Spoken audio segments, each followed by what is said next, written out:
ये है Abu Dhabi, UAE का कैपिटल और दुनिया का सबसे पावरफुल और अमीर शहर। नॉर्मली जब भी यूएई का नाम आता है तो लोगों के माइंड में दुबई का ख्याल आता है, वो ही ऊंची ऊंची बिल्डिंग, लेविश होटल्स और लग्जरियस रिसोर्ट्स। अबू धाबी को मोस्टली लोग इतिहाद एयरलाइंस की वजह से जानते हैं। आपकी स्क्रीन पर इस वक्त दो लोगों की तस्वीरें हैं। ये मोहम्मद बिन राशिद अल मक्तूम है, दुबई के रूलर। वही आदमी शेख राशिद से कहीं ज्यादा पावरफुल और इन्फ्लुएंसर है। इस पूरे पर्शियन गल्फ में जो कुछ भी हो रहा है, यूएई आज जिधर भी खड़ा है, दुबई की ये शान और शौकत और रौनक, इस सब में एक इंसान का हाथ है।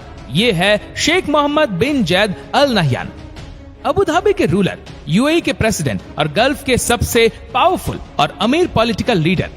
शेख मोहम्मद बिन जैद असल में है कौन? ये इतने पावरफुल कैसे हुए? और वो क्या चीज है जिसने अबू धाबी को इतना पावरफुल बना दिया है कि चाहे वेस्टर्न सुपर पावर्स हो, वर्ल्ड हो, एशियन कंट्रीज हो या इवन चाइना, हर कोई अबू धाबी के साथ रहना चाहता है। आइए जानते हैं इसके पीछे का राज।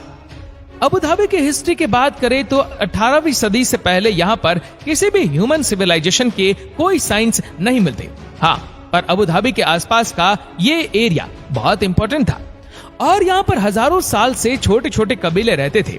उस वक्त सारे रीजन में सबसे इंपॉर्टेंट और बड़ा ट्राइब था बनियास। खैर, 1761 में वहाँ के कुछ लोग ताजा पानी की तलाश में इधर आए और फिर इधर पर्शियन गल्फ की कोस्ट लाइन पर सेटल हो गए। इस एरिया को आज अबू धाबी कहते हैं। उस वक्त इनकी सारी इकोनॉमी समंदर से मोती ढूंढकर लाने और फिशिंग पे चलती थी।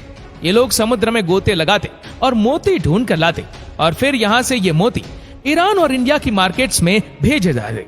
मुंबई उस वक्त दुनिया की सबसे बड़ी पहल मार्केट थी, जहाँ पर ये सारी मोती पॉलिश करके यूरोप और टर्की में भेजे जाते थे। बस इसी से इन लोगों का गुजर बसर हो रहा था और हालात ओवरऑल अच्छे खासे खराब थे।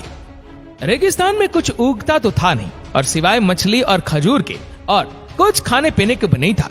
इसीलिए कई 100 साल तक अबू धाबी की पॉपुलेशन बहुत ही कम रही। उसी जमाने में अबू धाबी को एक और धचका लगा जब जापान में हाई क्वालिटी के पॉलिश आर्टिफिशियल मोती बनाने शुरू कर दिए और नतीजातन अबू धाबी की पर्ल इंडस्ट्री डिमांड बहुत ही खत्म हो गई। अब हालात बहुत खराब हो चुके थे, हर तरफ गरीबी और भूख के डेरे थे और यह हालात सिर्फ अबू धाबी के ही नहीं बल्कि दुबई, शारजाह, अजमान और इवन सऊदी अरेबिया के हालात भी इससे कुछ डिफरेंट नहीं थे। फिर 1978 में इसमें एक बहुत बड़ा टर्निंग पॉइंट आया जब सऊदी अरब में ऑयल के बहुत बड़े रिजर्व्स डिस्कवर्स हो गए और फिर सारी वेस्टर्न वर्ल्ड का फोकस सऊदी अरब की तरफ हो गया। उस वक्त अबू धाबी के रूलर शब्दुत बिन सुल्तान अल नहयान थे। सऊदी अरब में ऑयल की डिस्कवरी को देखते हुए उन्होंने वेस्टर्न कंपनी को फुल परमिशन दे दी कि वो अबू धाबी में भी ऑयल के रिजर्व्स की खोज लगाई। मगर अगले ही साल वर्ल्ड वॉर 2 शुरू हो गई और ये एक्सप्लोरेशन का काम रुक गया। वर्ल्ड वॉर 2 खत्म होने के बाद दुनिया तेजी से इंडस्ट्रियलाइजेशन की तरफ बढ़ना शुरू हुई और इसीलिए तेल की डिमांड भी बहुत ज्यादा बढ़ गई। इसीलिए वेस्टर्न कंपनीज ने एक बार फिर अबू धाबी में तेल की खोज का काम तेज कर दिया और फिर 1958 में अबू धाबी में ऑयल के रिजर्व्स डिस्कवर हो गए। लेकिन इस डिस्कवरी के बाद भी अबू धाबी के हालात नहीं बदले क्योंकि शेख तेल से मिलने वाले पैसों को लेकर कुछ ज्यादा ही केयरफुल थे। उन्होंने ये लगता था कि ये ऑयल रिजर्व्स बड़ी लिमिटेड क्वांटिटी में है और अबू धाबी को बहुत सालों बाद ये रिजर्व्स मिले हैं, तो अगर ये एक्सप्लोरेशन इसी तेजी के साथ जारी रखी गई तो कहीं ये रिजर्व्स खत्म ना हो जाए। उन्हें शायद उस वक्त इस चीज का अंदाजा नहीं था कि अबू धाबी के पास दुनिया के 6ठे सबसे बड़े ऑयल के रिजर्व्स हैं। एक तरफ Saudi Arab billion of dollars का ऑयल अब एक्सपोर्ट कर रहा था और इधर इतने बड़े रिजर्व्स होने के बावजूद अबू धाबी के हालात सिर्फ इतने ही बदले थे कि कुछ सड़कें और फुटपाथ पक्के बन गए थे। लेकिन फिर आया गल्फ का टर्निंग पॉइंट। इस शख्स ने गल्फ को आज इस मुकाम पर पहुंचाया और इसीलिए इन्हें वालिद अल अम्मा मतलब फादर ऑफ नेशंस कहा जाता है। शेख जायद अपने भाई से टोटली डिफरेंट थे। वो इस तेल की डिस्कवरी को लेकर बहुत ऑप्टिमिस्टिक थे। उन्हें लगता था कि यह डिस्कवरी इस पूरे गल्फ रीजन की तकदीर बदल सकती है। शेख जायद एक बहुत ब्रॉड विजन के मालिक थे।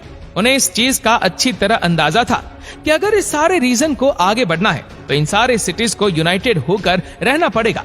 ऐसा नहीं हो सकता था कि अबू धाबी तेल का पैसा एंजॉय करे और उसके पड़ोसी गरीबी और भूख में रहे। क्योंकि अबू धाबी जितना तेल इस पूरे रीजन में किसी के पास नहीं था।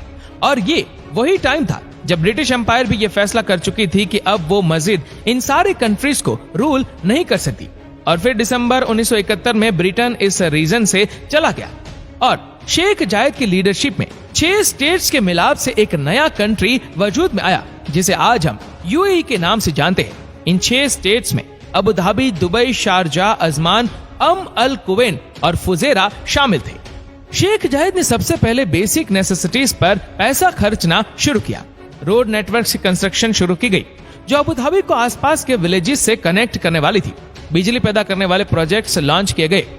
अबू धाबी के नॉर्थ में कोस्ट लाइन के साथ समुद्री तूफान से बचने के लिए एक दीवार बनाई गई।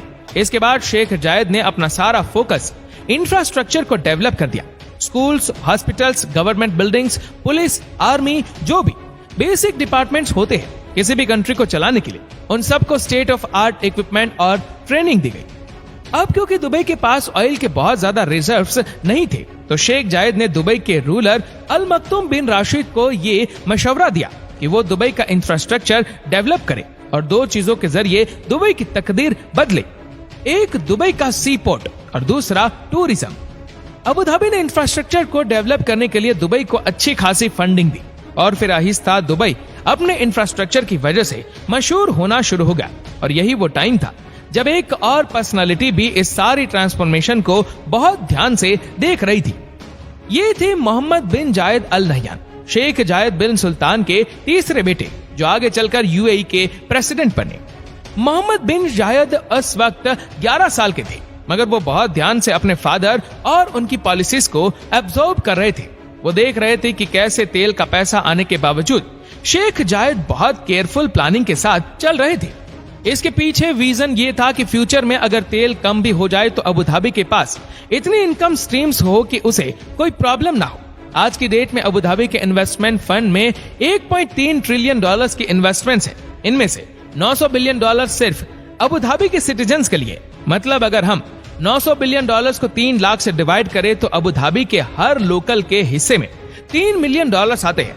इस हिसाब से अबू धाबी के लोकल्स दुनिया के अमीर तरीन लोग हैं। और ये अमीरी इसलिए है कि शेख जायद की गाइडेंस में इस फंड में ऑयल से आने वाले एक्स्ट्रा पैसे को रियल एस्टेट से लेकर equity fund, hotels, airports, factory और बैंक्स में भी इन्वेस्ट किया।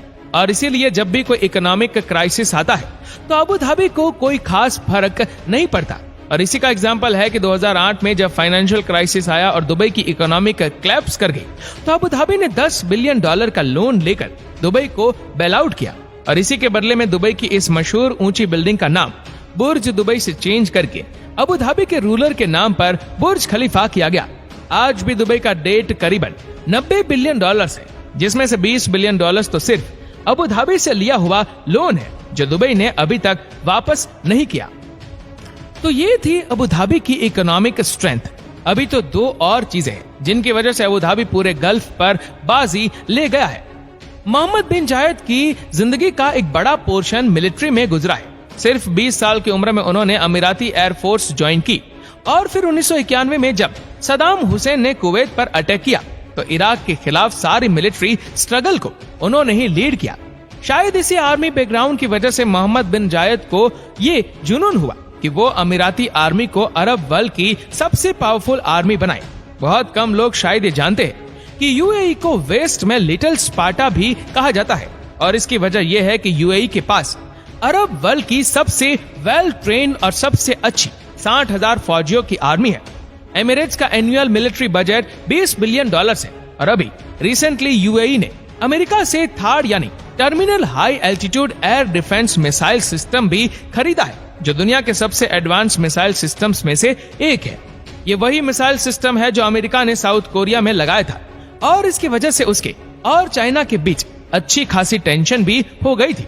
यूएई सऊदी अरब के बाद अमेरिका से सबसे ज्यादा हथियार खरीदने वाला दूसरा सबसे बड़ा कंट्री है। और सिर्फ यही नहीं बल्कि यूएई की आर्मी 2003 के बाद से बहुत एक्टिवली डिफरेंट कंट्रीज जैसे कि सोमालिया, यमन, इजिप्ट और इवन लीबिया में ऑपरेशंस में इन्वॉल्व हो रही है। इसके अलावा यूएई में सारे मेडिकली फिट अमीराती मर्दों के लिए नेशनल मिलिट्री सर्विस ट्रेनिंग लेना मस्ट है।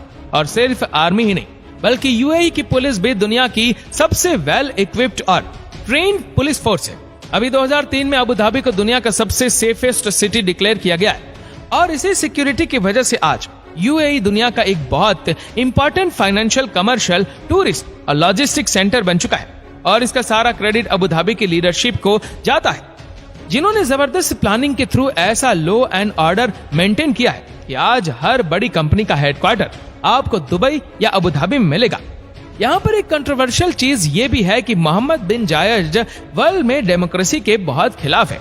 उनके मुताबिक अरब कंट्रीज डेमोक्रेसी के लिए रेडी ही नहीं है और अगर डेमोक्रेसी को मौका दिया गया तो कोई एक्सट्रीमिस्ट ग्रुप इलेक्शन जीतकर यूएई की सारी प्रोग्रेस तबाह कर देगा। और यही वजह है कि मोहम्मद बिन जायद एक स्ट्रॉन्ग मिलिट्री के जरिए सबको कंट्रोल में रखना चाहते हैं। इसी स्ट्रॉन्ग मिलिट्री और इकोनॉमी की वजह से आज अबू धाबी, यूएई और इवन पूरे गल्फ की जियोपॉलिटिकल स्ट्रेटजी कंट्रोल कर रहा है और इन्हीं दो चीजों की वजह से मोहम्मद बिन जायद आज डिफरेंट कंट्रीज के साथ जबरदस्त डिप्लोमेटिक रिलेशनशिप्स भी बिल्ड कर रहे हैं। India, Indonesia, Ethiopia, China, Russia, हर कंट्री की top leadership Mohammed bin Zayed की लीडरशिप में यूएई के साथ प्लेन्स साइन कर रही है, क्योंकि इतने पैसे और पावर के साथ वो पर्शियन गल्फ में सारी बड़ी सुपर पावर्स के लिए एक हॉट फेवरेट लीडर है। तपते हुए रेगिस्तानों में गरीबी और भूख के गहरे बादलों में जिस तरह दुबई और अबू धाबी को खड़ा किया गया है, वो अपनी मिसाल है। पैशन, कमिटमेंट और अपने लोगों से वफादारी वो चीज है जो रेगिस्तान को भी गुलिस्तान बना देती है। क्या मोहम्मद बिन जायद और राशिद बिन मखतूम के बाद आने वाले भी इसी लगन से अपने लोगों के लिए काम करेंगे? ये हम आपको आगे की वीडियो में बताएंगे।